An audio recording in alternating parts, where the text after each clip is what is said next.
Les trois Américains, dont Marcel Malanga, le fils de Christian Malanga, qui ont initialement été condamnés à la peine de mort après leur tentative de coup d'État contre le gouvernement ou le régime Félix Tshisekedi, ont été relâchés et renvoyés aux États-Unis pour y purger leur peine, comme vous pouvez voir sur cette image où ils sont en train d'être abordés dans un avion, et c'est un avion, je dirais, privé, parce que ça ne ressemble pas à une ligne aérienne publique.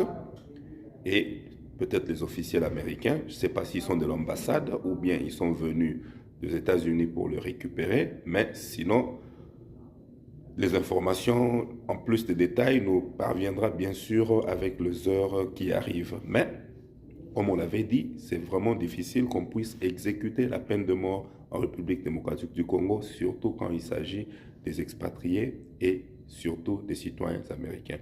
Il faut juste faire respecter la loi, condamner les gens, mais il faut vous rappeler que les États-Unis appliquent la peine de mort, mais en République démocratique du Congo, on avait levé ces moratoires-là pour une catégorie spécifique de personnes.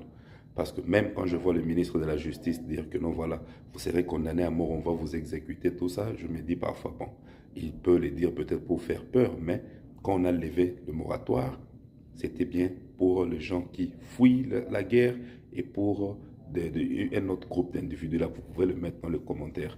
Mais on attend voir, mais la justice, je pense que a fait ce qu'il y avait de mieux à faire, surtout dans cette affaire, et quand on est en perspective des relations diplomatiques avec des pays comme les États-Unis.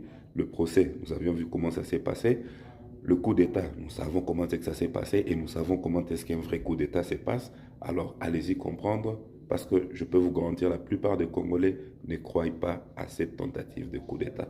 Ils pensent plutôt à une mascarade ou bien à une simulation pour essayer un peu, je ne sais pas quoi, parce que on se pose même la question, un coup d'État, pourquoi il faut aller commencer, c'est Vital Kamerhe. À l'époque, Vital Kamerhe n'était même pas au Parlement. Pourquoi? Parce qu'il n'était même pas le remplaçant naturel de Félix Tshisekedi. Alors vous voyez bien, il y a toujours des zones d'ombre dans cette affaire. Et pourquoi avoir exécuté le commanditaire Christian Malanga? Parce qu'il n'était pas en position de répliquer quand ils l'ont appréhendé. Et là même, si aujourd'hui, quand bien même nous voyons le vieux qui est le chef d'état-major là-bas, ou bien le commandant régional au niveau de Lubumbashi, qui était condamné, accusé, qui était condamné et emprisonné pour l'affaire Mzee Laurent Désiré Kabila. Le nom m'échappe. Comment encore il s'appelle? J'ai oublié son nom. Vous pouvez mettre le nom dans les commentaires. Il est aujourd'hui à Lubumbashi.